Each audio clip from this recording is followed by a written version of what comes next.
Here's my top 10 tips that I think will really help you as you sow seeds this year to grow your own plants, reduce the cost of plants, and also have a lot of fun growing your own plants, growing your own food.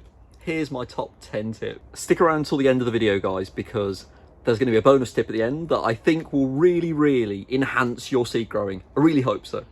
Tip number 1, it's a bit of a boring one, and that is to be organised. After you've watched this video, get a pen and paper, or if you're not as old-fashioned as me, get a spreadsheet on your computer. Draw a list of varieties that you would like to grow this year, varieties that make you smile or you're going to use a lot, even flowers that you want to grow, and then arrange them according to when you can plant them outside.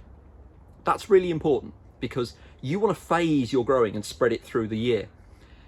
Everybody wants to get growing and get sowing in January, February, March, but the growing season is 12 months long. So try and spread your growing throughout the entire growing season, if at all possible. Tip number 2 is to store your seeds properly. Now, a lot of seeds will have a very long lifespan, but their germination rate will actually diminish as they get older. And the germination rate will actually decrease if you don't look after them properly. How do you look after them properly? Well, the vast majority of seed will enjoy cool, dark, dry conditions. So, tip number 2 is don't leave your seeds out here in the polytunnel or in a greenhouse or a damp shed. Look after them properly. An old biscuit tin is my choice. And after you've followed tip number 1 and organised your list, you can put the seeds away in your old biscuit tin in perfect conditions and store them until you're ready to use them. Tip number 3 is to choose growing containers well and also clean them before you use them. You can use so many different containers to sow seeds. I mean, you can even reuse old ready meal packaging. You can use seed trays, old plug trays like this, that you'll find at many garden centres. I quite like to use seed trays like this, that you can put in a drip tray or a water tray so it doesn't make a mess all over your windowsill. However, I should emphasise for tip number 3, you need to make sure you clean these before using them. And if you're going to reuse them, which I really hope you do, clean it before you do. Tip 4 is think about your growing medium. Growing medium, that's just a horticultural term for the soil that you're going to plant your seeds in. I really would suggest that if you can do so, use a specialist seedling compost. That's just going to be a bit finer, and that's going to mean that your seeds are in what we call intimate contact with the growing medium, and that's going to increase your chances of the seeds germinating. Using that fine, beautiful seedling compost really will increase your success, I promise. Tip number 5, this won't apply to every single seed out there, but many seeds will benefit from being covered. It will increase the germination rate. You can actually cover the seeds with a material called vermiculite, or you can cover it with a propagator. And all a propagator is a clear plastic or glass that will just keep the moisture on the seeds, increase the temperature a little bit, and it will increase your germination rate. Tip number 6, label your seeds. I know this sounds obvious, but it really isn't, and it's something I forget to do. It takes a lot of the guessing out of the process. I mean, I suppose it makes it less exciting, but remember to label the seeds. It will help you to organise and work out what's going on with each variety. Most people don't need kind of 30 of a single variety. So you might want to sow 5 of one variety, 5 of another, and labelling is really important. It's really important to remember that the growing process is the beautiful tango that occurs between heat, light and water. And you need to balance all of those things. So tip number 7 is get the temperature right. Read the seed packaging. It should give you some indication of what temperature the seeds will germinate at. Try and put the seeds in a warmer place if possible. I mean, if they don't need light until they germinate, then I like to put them in an airing cupboard or a room where you know there's going to be some regular heat. I know it's difficult early on in the year, but read the packaging, consider the heat. Tip number 8, light.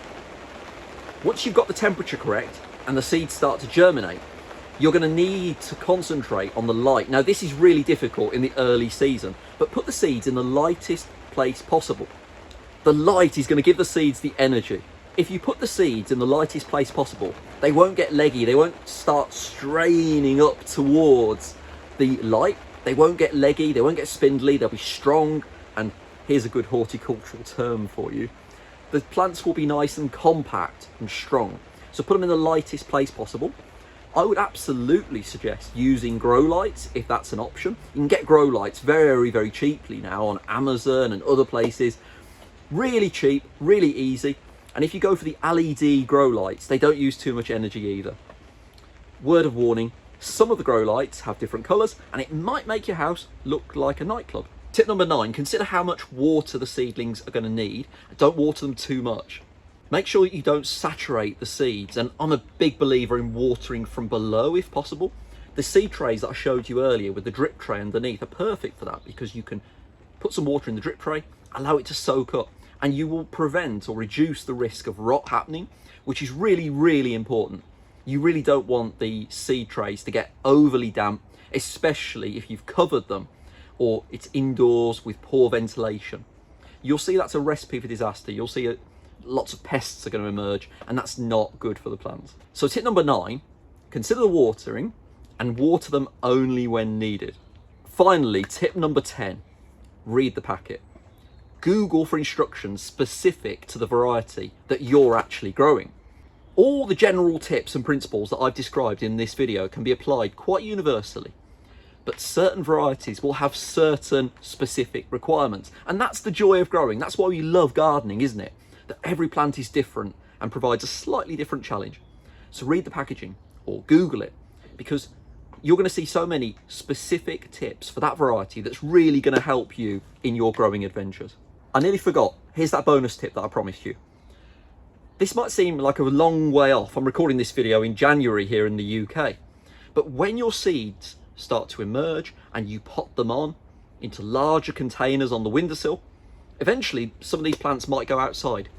When they do go outside, if at all possible, try to harden them off. So in other words, that means don't take them from the warm indoors, the perfect conditions that you've grown them in, and then just stick them outside, because the plants won't like that. They will go into shock from the cold, just as I would actually if I got thrown outside at that time of year. I would suggest that you do a process called hardening off, and that involves taking the plants out during the warmer daylight hours and gently acclimatizing, bringing them back in, maybe putting them under a cold frame or in a polytunnel like this if you've got one. Otherwise, just start to gradually harden them off and keep an eye on the last frost date for your location. Before that last frost date, try to harden the plants off gradually. That's my bonus tip for you. Guys, did you find this video useful? I really hope that you did, because I'm so excited to start sowing seeds. If you've watched this far, drop me a comment below. Let me know where in the world you're watching this video and what you're sowing this year. Tag me, let me know what you're sowing. We're gonna have a great year, guys. I can't wait to start growing with you. Until next time, see you later.